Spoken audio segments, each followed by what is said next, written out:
सुनकर हृदय सरोज प्रफुल्लित होते हैं।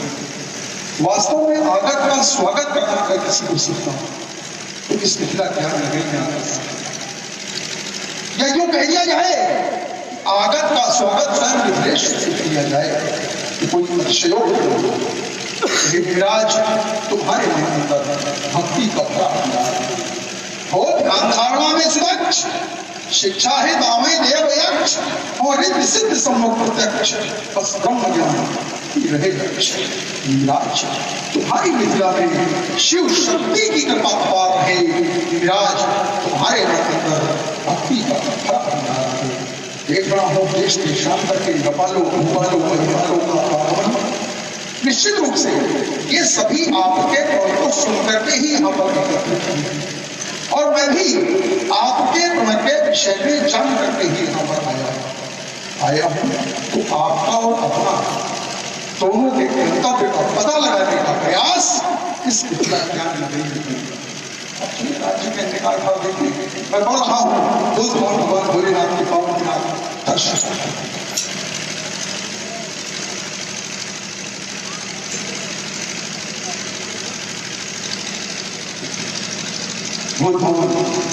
भगवान भोलेनाथ के पावन प्रथम तो आपको इस सुना। आज आपको इस स्थिति में पाकर ये रावण ये सोचने के लिए विवश क्या ये वही मिथिला ज्ञान नगरी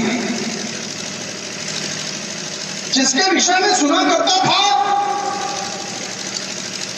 यहाँ के निवासी यहाँ के नागरिक पुर नर नारी सुभद्र सुख सुंदर धर्मशील ज्ञानी गुणवंता या यहाँ का राजा जनक वही मानवतावादी राजा जिसके विषय में सुना करता था जासु ज्ञान रवि भाव आचरण। आज जब मिथिला ज्ञान नगरी में आकर देखता हूं तो पाता हूं कि आचरण सुधियों से सर्वथा क्योंकि जिसने अपना संपूर्ण जीवन मानवता के लिए समर्पित कर दिया। जब ये कहते हैं कि जिसका जन्म ही मानवता के लिए हुआ हो आज उनको इन मानवतावादियों ने बल्कि बेटी पर क्या यही न्याय है? मैंने तो इन मानवतावादियों के लिए लोकवाक्य सुनी थी कि जो बोवे कांटा तो है ताई बोवो तू फूल।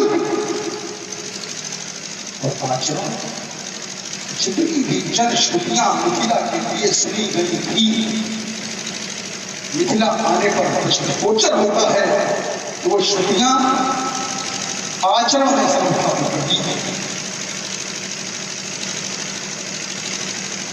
इस मिथिला समाज के अंतर्गत कुछ प्रश्न जो रावण के मन मस्तिष्क में उपज जाते हैं। यदि ये धर्म का पोषक है तो धर्म के पोषकों के द्वारा इनका शोषण क्यों? यदि ये धर्म के रक्षक हैं यहाँ के धर्म के रक्षकों के द्वारा इनका रक्षण क्यों? यह प्रश्न चिन्ह है मानवतावादी समाज पर, यह प्रश्न चिन्ह है मानवता की दुहाई देने वालों पर, यह प्रश्न चिन्ह है मानवता के परिवार। और जब तक हमारे प्रश्नों का समुचित उत्तर हमको इस राज्य समाज के अंतर्गत नहीं मिलेगा दुस्साहस न करे जो के संग चले अन्य धर्माओं की चंद्रहास का बाल उसके गलगंड पर और ये रावण उसके शीश को काट कर सुमत देकर लंका के सम्राट विद्वान वेदज्ञ बाहुबली श्री रावण जी जय श्री शंकर भगवान। महाकाल जय जय श्री शंकर भगवान। सुस्मित समाज के अंतर्गत उपस्थित वित्त प्रवृत्ति सुवित्ति गोविंद जी मनीष सुनाथ श्रीमान जी के उद्गारों को इनके विचार किसी भी महान व्यक्तित्व पर दोषारोपण करना बड़ा सरल होता है, लेकिन उसकी महानता की पहचान करना यह बड़ा कठिन कार्य है। आपने एक आरोप लगाया जिसने जीवन भर मानवता की रक्षा की, तो उसका शोषण क्यों? वो भी मानवतावादियों के द्वारा। श्रीमान जी, जीवन में ऐसा कोई कालखंड नहीं जब समस्या आई है, और जब जब समस्या आती है तो मानव समाज में जो बुद्धिजीवी वर्ग है उस समस्या का समाधान खोजता है। उस समाधान के खोजने में किसी न किसी को अपना बलिदान भी देना पड़ता है। इस बलिदान को यदि आप शोषण कहते हैं तो ये आपकी परिभाषा है। इसके पहले भी यही हुआ, तो क्या महात्मा रहीत के बलिदान को शोषण कहोगे आप? क्या राजा श्री के त्याग को क्या आप शोषण कहेंगे? किसी भी मानवतावादी के त्याग को शोषण कह करके आप इतना हल्का उसके व्यक्तित्व को प्रदर्शित करते हैं। श्रीमान जी, इन्होंने जो किया वो मानवता की रक्षा के लिए, और जो कर रहे हैं वो भी मानवता की रक्षा के लिए कर रहे हैं, और जो महात्मा जनक की सोच है वो भी मानवता की रक्षा के लिए। व्यक्तिगत कोई सोच नहीं। विचार करें, यदि राजा जनक की सोच केवल व्यक्तिगत होती तो केवल सीता के विवाह का पूर्ण करते, त्रिभुवन विजेता की खोज नहीं होती। तो सीता के विवाह के साथ साथ त्रिभुवन विजेता की खोज करना ये उनकी दूरदर्शी सोच का परिणाम है। इस सोच को यदि आप समझ पाएंगे तो आपका द्वंद्व मिट जाएगा।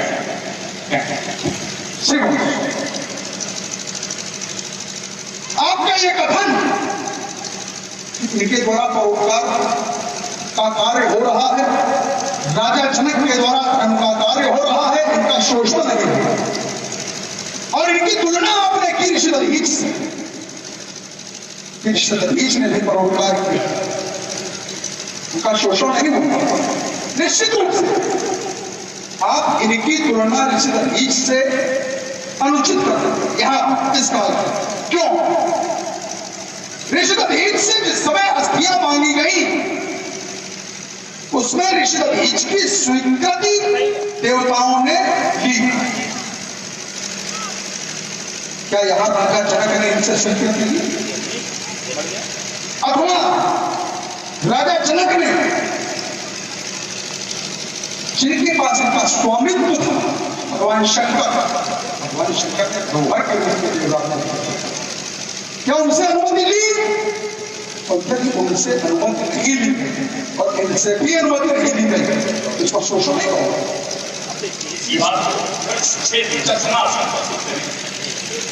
राजा इस समय समस्या आई तो अनुमति दी गई, तो दधीच व्यक्ति है कि उपकरण है, तो ये अनुमति व्यक्ति से ली जा सकती है कि उपकरण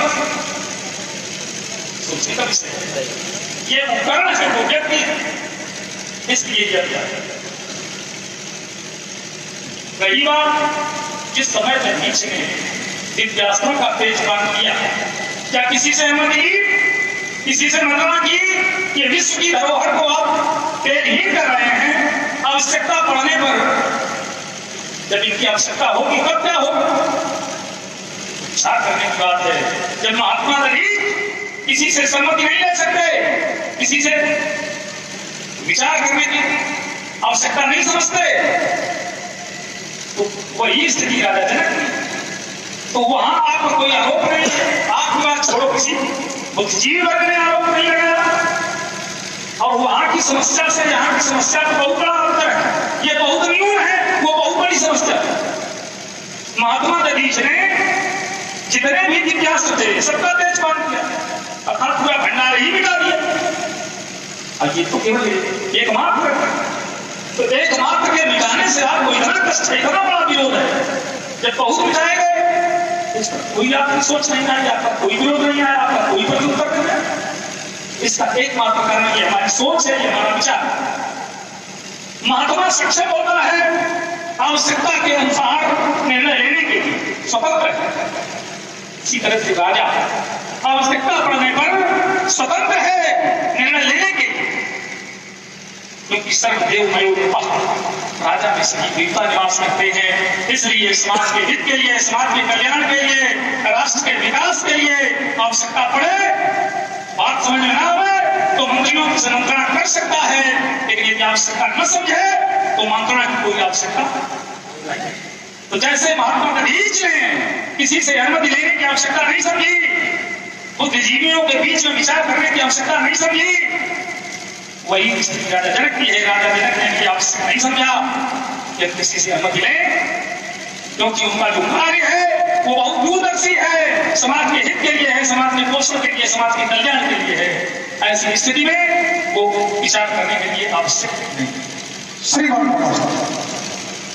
आपकी व्यक्तिगत सोच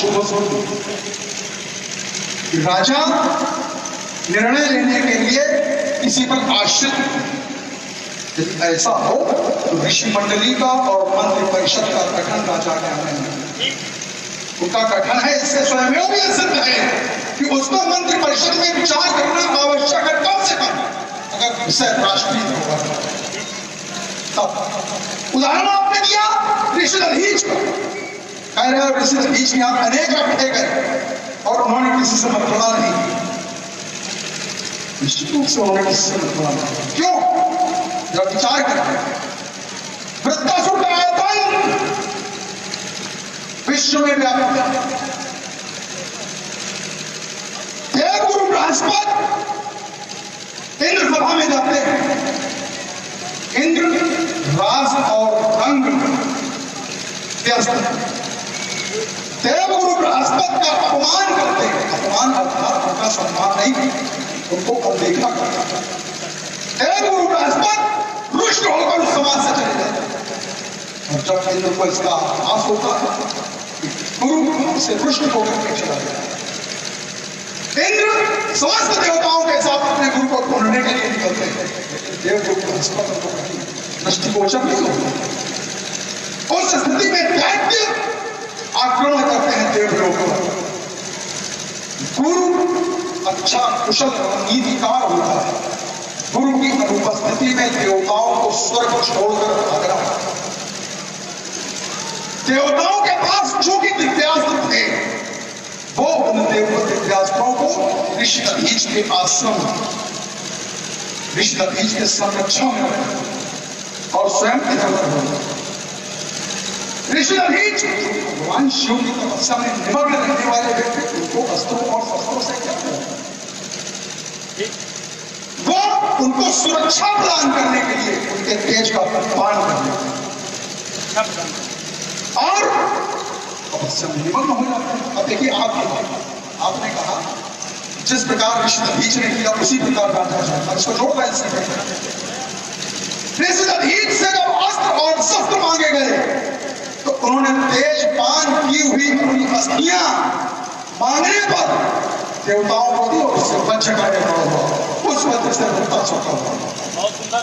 भगवान शंकर अगर अपना भी धरोहर के रूप में दिया गया, भगवान शंकर ने धरोहर के रूप में दिया है देवता, और इसमें एक उद्देश्य नहीं किया कि उसके दर्शन, इसके पूजन से तुमको होंगे, इसके दर्शन मैं किया। अब अगर भगवान शंकर तुम इसको तोड़वा दो और भगवान शंकर कहेंगे हमारी धरोहर लाओ, तो इस बात देखिए बड़ा अच्छा प्रस्तुति करना। दिव्यास्त्रों को मिटा करके सुरक्षा की जाए, इसे सुरक्षा नहीं किया, किसी को मिटा करके सुरक्षा किया। संरक्षण का क्या यही नियम है? सीधी सी बात है। दिव्यास्त्रों का तेज पान करना, दिव्यास्त्रों को मिटाना, क्या ये सुरक्षा है? अन्य भी महात्मा हैं, उन्होंने सुरक्षा के लिए रास्ता नहीं अपनाया। महात्मा विश्वामित्र के पास भी दिव्यास्त्रों का भंडार, महात्मा अगस्त के पास भी दिव्यास्त्रों का भंडार, लेकिन उन्होंने दिव्यास्त्रों को नहीं मिटाया, केवल दधीच ने मिटाया। क्यों? अगर सुरक्षा का प्रश्न महात्मा दधीच की सुरक्षा है तो यही प्रश्न विश्वामित्र के सामने होना चाहिए, यही प्रश्न महात्मा अगस्त के सामने होना चाहिए। तो श्रीमान जी सुरक्षा का सवाल नहीं है, सुरक्षा का प्रश्न नहीं है, उस पर विचार करने की आवश्यकता है। हमारी जो बात थी अपनी जगह बिल्कुल सुधरा है। महात्मा और राजा ये स्वतंत्र प्रभार है, ये आवश्यकता नहीं है मंत्रालय जैसे आपने कहा मंत्रिमंडल गठित क्यों की जाती है? राजतंत्र में राजा मंत्रणा के लिए बाध्य नहीं है, एक समझ में ना आवे तो मंत्रणा कर सकता है। प्रजातंत्र में मंत्रणा के लिए बाध्य है। ये राजतंत्र है, दिमागी प्रजातंत्र नहीं है कि मंत्रणा थोपी जाए। ये आवश्यकता पड़ने पर स्वविवेक से निर्णय लेने के अधिकारी हैं। आपने एक और सवाल रखा, जैसे महात्मा दधीच ने इनको मिटा दिया तो बदले में क्या दिया? क्या दिव्यास्त्र दिए? हिसाब करना पड़ता। महात्मा दधीच जी दिव्यास्त्र नहीं वापस कर पाए, उन्होंने दिव्यास्त्रों के बदले में हड्डियां दी, अर्थात जो उन्होंने मिटाया वो नहीं दिया। तो ठीक वही स्थिति राजा जनक की भी है। राजा जनक जिसे मिटा रहे हैं उसको यदि न दे, उसके बदले में कुछ दे, तो फिर कष्ट क्यों है? महात्मा दधीच दिव्यास्त्रों को मिटा करके अपनी अस्थियां दे रहे हैं, तो राजा जनक भी समाज के लिए बहुत बड़ा योगदान कर रहे हैं, वो भी अपनी बेटी दे रहे हैं। अगर वो दे रहे हैं तो ये भी कुछ दे रहे हैं। और समाज के कल्याण के लिए, समाज के उत्थान के लिए जो अपनी बेटी को गांव पर लगा सकता है, बताइए उस राजा जैसा कोई त्यागी हो सकता है? इसलिए श्रीमान जी, हमारी दृष्टि में राजा जनक का जो कार्य है ये प्रशंसा योग्य है, निंदा के योग्य नहीं। श्रीमान उदाहरण दे रहे हो विश्वामित्र का और अगस्त का, और कह रहे हो क्या उन्होंने अस्त्रों और शस्त्रों को नष्ट किया? आवश्यकता क्या होता है? क्या उनको धरोहर के रूप में किसी ने अस्त्र और शस्त्र दिए, या उनको प्रदत्त अस्त्रों और शस्त्रों को किसी प्रकार का कोई खतरा था?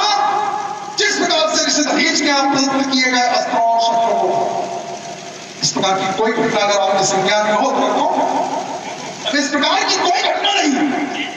हाँ, ऋषि विश्वामित्र अस्त्रों और ऋषि विश्वामित्र पुराना क्षत्रिय भी थे। उन्होंने सबके माध्यम से तमाम अस्त्रों और शस्त्रों का आवाहन करके उन अस्त्रों और शस्त्रों को अपने अधीन किया। ऋषि अगस्त ने अनेक अस्त्रों और शस्त्रों को आवाहन करके अपने अधीन किया हुआ, तो नष्ट करने की आवश्यकता उनको नहीं। यदि कोई लोक नायक उनको मिले तो उनके पास जो आवाहन करने की विधा है वो उस व्यक्ति को समर्पित करेंगे, और उसके माध्यम से उसको नष्ट करना होगा। नष्ट करेंगे क्या अस्त्रों शस्त्रों को नष्ट करेंगे? क्या किसी दधीच की जो स्थिति थी वही स्थिति उनकी कह रहे हो? तुलना कर रहे हो कि किसी दधीच ने कोई तेजपान किया, मूल दिव्य अस्त्रों और शस्त्रों को तेजपान कर लिया और दिया क्या? अस्थियां मात्र दिया नहीं। ऋषि दधीच के द्वारा क्या मात्र अस्थियां प्रदत्त की गई? सामान्य अस्थियां थी वो। अगर वो सामान्य अस्थियां थी, क्या उसमें दत्तासुर का वध हो सकता था? नहीं हो सकता। यही सीधा उत्तर है। महात्मा दधीच ने जो अस्थियां दी वो सामान्य नहीं है। क्या सीधा सामान्य कन्या है? आपकी बात है, यह आपका उत्तर है। क्या सीधा सामान्य कन्या है समाज की दृष्टि में? अगर वो हड्डियां दिव्य हैं तो सीता भी दिव्य है, कोई सामान्य कन्या नहीं है। तो दिव्य के बदले में दिव्य दिया जा रहा, तो फिर आप सवाल क्यों? आपका प्रश्न चिन्ह क्यों? सीधा सब पर जुड़ा। रही बात बोले दधीच के पास धरोहर के रूप में रखी गई, इसलिए बिता दिया गया। विश्वामित्र ने अर्जित किए, महात्मा अगस्त ने अर्जित किए, अर्थात जो अर्जित किए गए उनको नहीं मिटाया गया, जो धरोहर के रूप में दिए गए वो मिटाए गए। तो जब महात्मा दधीच धरोहर को मिटा सकते हैं तो राजा जनक क्यों नहीं?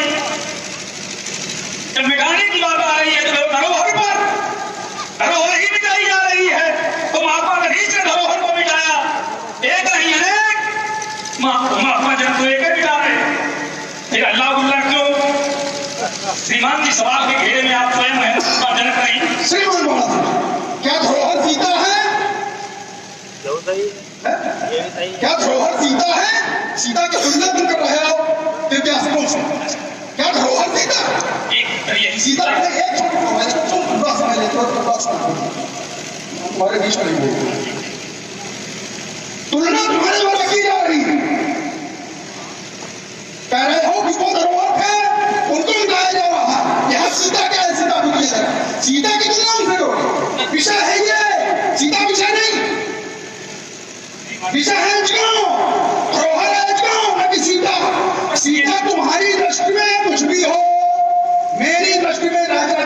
कन्या है और किसी भी पिता के लिए अपनी पुत्री का पाणी ग्रहण संस्कार उसका नैतिक दायित्व है, चाहे वो सामान्य व्यक्ति हो या वो कोई विशिष्ट व्यक्ति हो, वो उसका नैतिक दायित्व है। कोई धरोहर नहीं, कोई विशेष बात उसमें नहीं है, सिर्फ क्योंकि धरोहर की तुलना धरोहर से की गई, आप वहां भटक रहे हैं।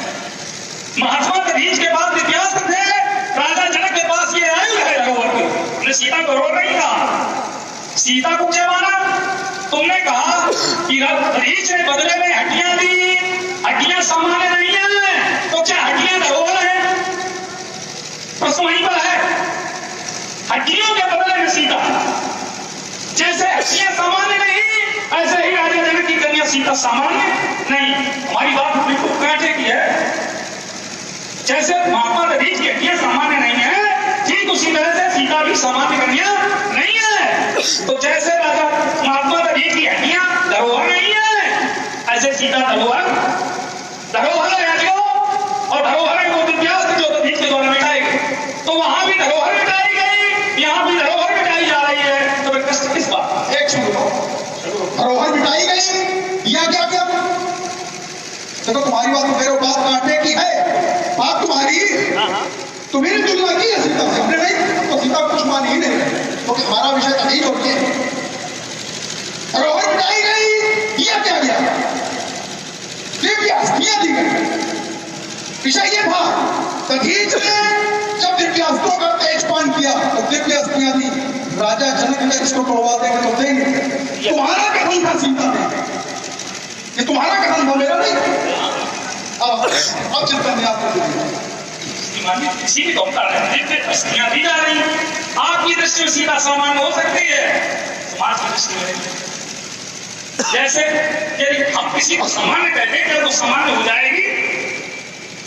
अगर असामान्य कहिए तो असामान्य हो जाएगी ना, जिसे बहुत से लोग समर्थन करें वो मान लिया। सीता को बहुत से लोगों ने सामान्य नहीं माना, कुछ लोग कुछ भी करें। जैसे लाख बुरा कहने से, लाख बुरा कहने से फरिश्तों की इज्जत कम नहीं होती। सोने के 100 टुकड़े करो लेकिन कीमत कम। इसलिए श्रीमान सीता को आप सामान्य कह देंगे तो सीता का माप तो नहीं कट जाएगा।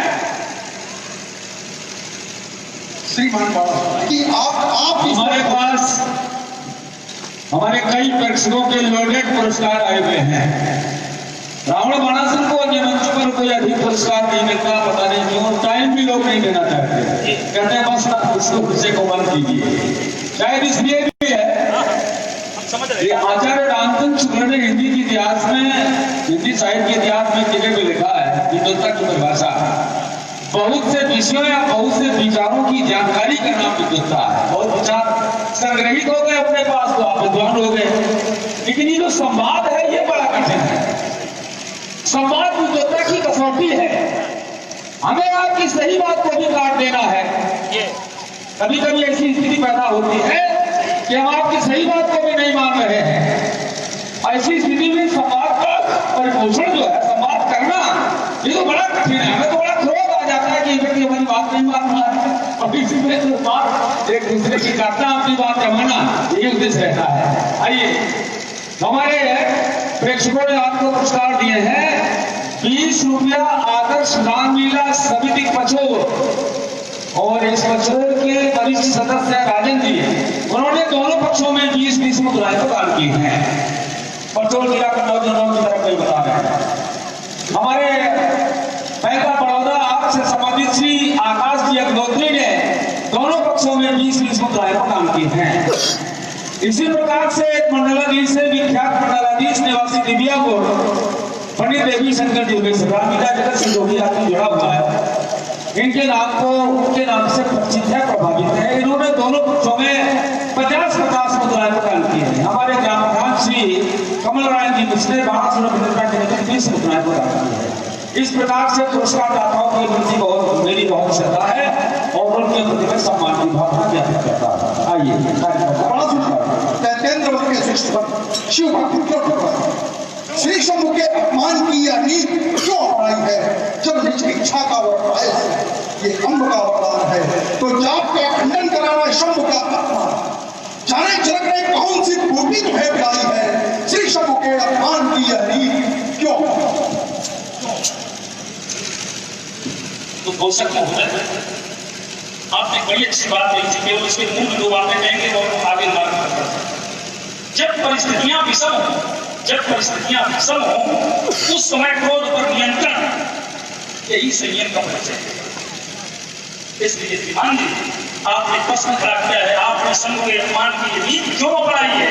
तो ये शंभु के अपमान की नीति नहीं है, ये आपका सिद्धांत हो सकता है। बस हमारा आपका विरोध केवल सैद्धांतिक है, हम तो समझ रहे हैं, हम सही मात्रा ही प्रतिपादन कर रहे हैं। इसलिए हम ये तुम्हारी प्रभुता की ये कठिन धारा मोड़ देंगे और बाढ़ के बौछार से अंत में रोक देंगे। अरे चपरासी चमचम चमकेगी, इस भूतल पर प्रलय मचा देंगे, अपनी क्रोधान के द्वारा सागर में आग लगा देंगे, की ज्वाला ये हमारी अंबर हिला देंगे। अगर ने विप्लव मचाया तो सीधे हम प्रश्न का जोड़ देंगे। अब रोज ये तुम बनोगे तो नस नस तुम्हारी ये टूटेगा 26 भारत में त्रिभुवन का विप्लव मचाएगा, ये धसरेगा, अरे आसमान नाचेगा हमारा, सांसद को आ जाएगा, ये चंडी के ऊपर पीछे छेड़ेगा भाई, तो बाल में तो उसका भाई फूट जाएगा, ये कटाई और कटे की चंड हाथ में तो सारी सोच के तुम्हारा फूट जाएगा। की सांप खुला दूंगा, अरे गणवासियों के सोने वाले रावण करना आग जगा दूंगा और प्राणों की बीच बौछारों से अंबर में आग लगा दूंगा। यह दक्षिण घोड़ानी स्टार यह पुल को पहुंचा दूंगा, यह छूंगा सारे जय अस्त्र शस्त्र इस पृथ्वी से मार।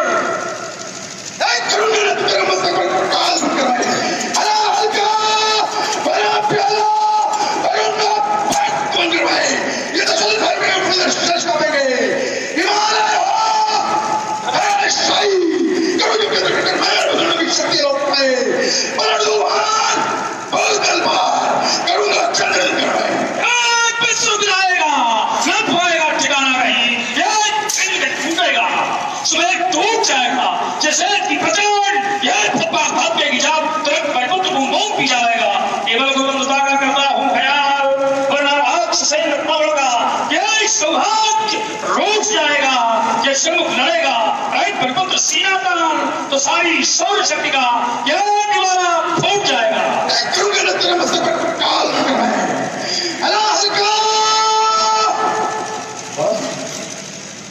परिनंदन बचाओ सावधान, परिनंदन बचाओ सावधान, अब क्रोध चलता जाता है, ये क्रोध कान का मजाक अब मेरा चलता जाता है, ये कदम हो गए आगे फिर अपनी शोरित में होगी जय और पराजय फिर होगी, पहले तो भापड़े होगी ये सरंगी चाले चलने की, मैं हालत आग फिरा दूंगा, छीनूंगा तुम्हारा लोहा लूंगा, मिथिला से मार